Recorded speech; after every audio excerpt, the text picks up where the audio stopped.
Oke anak-anakku, Assalamualaikum warahmatullahi wabarakatuh.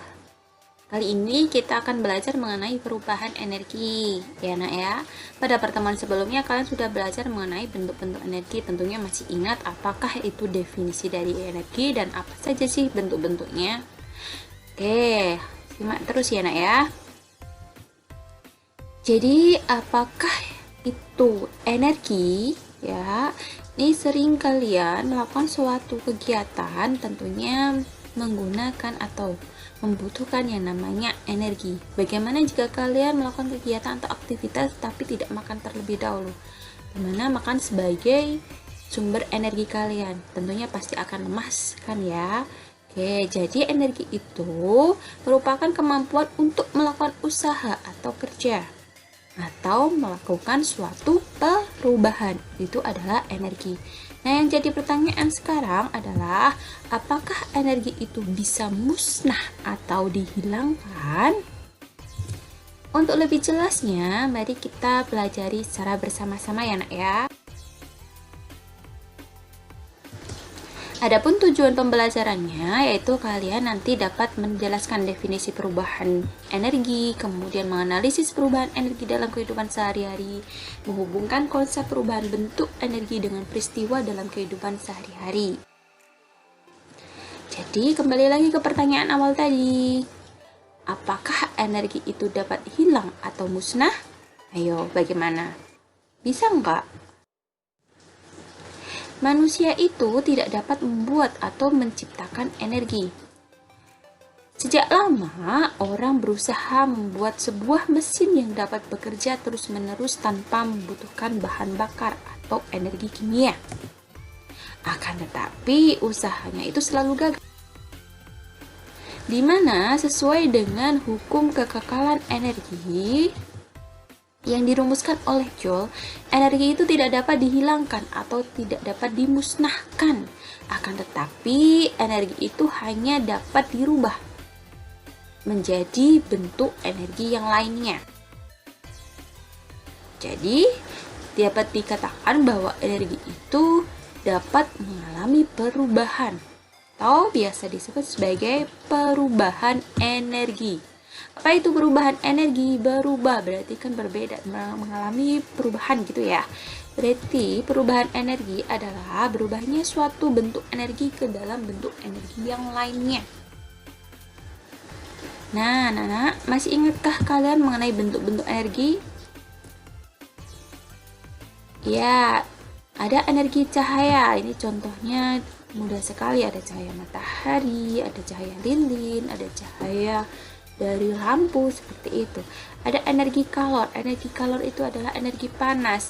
Berarti di situ terdapat contohnya ada panasnya setrika, panasnya dari sinar matahari, terus kemudian ada panasnya dari pemanasan air dan lain-lain.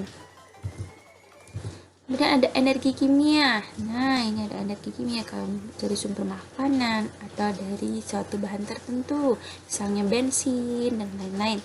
Ada energi listrik. Ya, ini biasa kalian gunakan untuk dimanfaatkan dalam menghidupkan alat elektronik atau dipakai dalam suatu kegiatan tertentu yang memanfaatkan listrik. Masih ada lagi, ya, masih ada energi bunyi. Seperti kalian sekarang mendengar saya, berarti terdapat energi bunyi. Ada energi kinetik, kemudian ada energi potensi,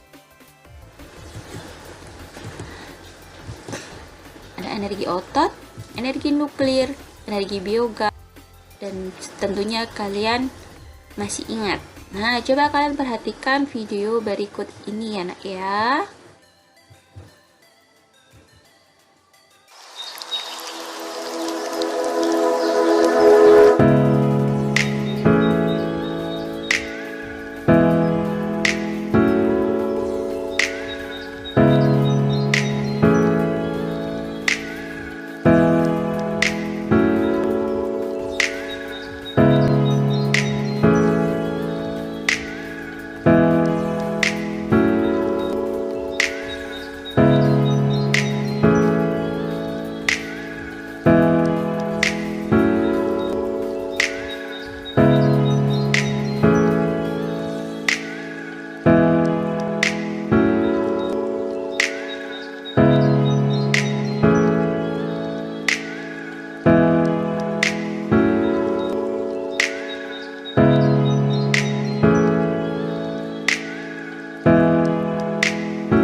Oke, di dalam video tersebut yang sudah kalian amati tadi, itu terdapat yang namanya panel surya. Sebenarnya panel surya itu apa? Tentunya kalian sering mengamati secara tidak langsung terdapat beberapa produk yang menggunakan manfaat dari panel surya. Sekarang sudah ada tuh lampu emergensi atau lampu tanpa kabel kayak gitu ya. Dimana panel surya ya adalah sebuah sistem yang dapat digunakan untuk mengubah energi cahaya matahari menjadi energi listrik dengan menggunakan prinsip yang disebut efek fotovoltaik. Energi listrik yang dihasilkan akan disimpan ke dalam sebuah baterai, kemudian digunakan untuk mengoperasikan perangkat elektronik sesuai kebutuhan listriknya ya. Jadi panel surya ini memanfaatkan cahaya matahari. Kemudian oleh panel surya, cahaya matahari yang diterima itu tadi nanti akan berubah menjadi energi listrik dan nanti dapat dimanfaatkan dalam menghidupkan lampu, kemudian bisa menghidupkan televisi dan alat elektronik lainnya. Jelas ya? Kemudian coba perhatikan di sini, kalian apakah ya pernah melakukan menyetrika atau menggosok baju? Tentunya sudah semua ya. Dimana setrika ini ya, apakah mengalami perubahan dalam melakukan atau digunakan untuk menyetrika baju? Kemudian jika ada perubahan energi apa sajakah yang terjadi?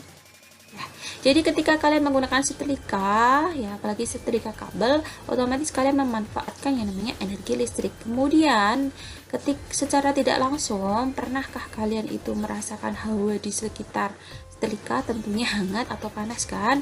Kalau misalnya kalian tidak sengaja itu akan menyentuh bagian setrika, otomatis tangan kalian akan melepuh atau memerah. Ini berarti terjadi perubahan dari energi listrik menuju energi panas atau kalor. Hingga kalor tadi akan membuat baju yang kusut menjadi lebih halus. Kalian amati. Ini di sini merupakan contoh ilustrasi gambar makanan ya. Wah, bikin lapar nih. Ya, jadi makanan ini dibutuhkan tidak hanya manusia saja ya, hewan juga memerlukan yang namanya makanan. Nah, di sini kembali lagi, di sini adalah makanan yang dibutuhkan oleh kita sebagai makhluk hidup atau manusia, di mana membutuhkan makanan sebagai sumber energi atau tenaga biar kita dapat melakukan aktivitas, misalnya mau ke kantor, mau lari-lari, atau lain sebagainya. Di mana hal ini merupakan perubahan dari energi kimia dari makanan yang diserap oleh tubuh. Kemudian ketika kalian bisa melakukan kegiatan atau aktivitas, berarti terjadi perubahan energi kimia menjadi energi gerak. Ini berada pada manusia ya. Coba kalau contoh lainnya dalam benda, dimana seperti kalian pernah mengendarai motor, bis, otomatis mereka mesin dari motor itu tidak mungkin bisa jalan tanpa yang namanya bahan bakar. Nah, bahan bakar ini sebagai sumber energi dari sepeda motor seperti yang kalian lihat atau kalian alami ketika kalian membeli atau mengantarkan orang tua itu ke pom bensin untuk mengisi bahan bakar dari sepeda motor atau mobil. Jadi pada sepeda motor contohnya di sini merupakan contoh perubahan energi kimia menjadi energi gerak. Nah, tentunya ini yang cewek-cewek atau mungkin kalian pernah mengamati alat-alat yang dipunyai oleh ibu kalian ya. Biasanya ketika rambut kering otomatis terus secara buru-buru ingin segera berangkat ke sekolah atau berangkat kerja, itu biasanya menggunakan alat untuk pengering rambut. Ini namanya apa nak? Ya, hair dryer. Hair dryer ini otomatis langkah awalnya kalian harus memasukkan jacknya dalam ini ya, colokan biar nanti kemudian kalian ini tekan tombol on-nya biar hidup, sehingga lama-kelamaan yang terjadi pada bagian hair dryer itu akan terdapat udara panas yang nanti dimanfaatkan untuk mengeringkan rambut. Nah, berarti ini contoh perubahan energi apa? Iya, dari energi listrik menjadi energi panas atau kalor. Kemudian coba kalian lihat ini, apalagi yang sekarang suka dengar lagu musik drakor atau apa ya. Tentunya kalian tidak asing dengan yang namanya sound speaker ya. Berarti di sini terjadi perubahan energi apa? Kalau speaker berarti kan butuh listrik tuh. Terus kemudian dengar apa? Semua misal satu keluarga, satu rumah itu mesti kalau kalian hidupkan speakernya sampai full otomatis semuanya akan mendengar. Nah, berarti di sini ada perubahan energi apa? Seperti halnya pada ketika kalian menggunakan mikrofon untuk dapat memberikan suara yang lebih keras ya. Otomatis di sini terjadi perubahan energi dari energi.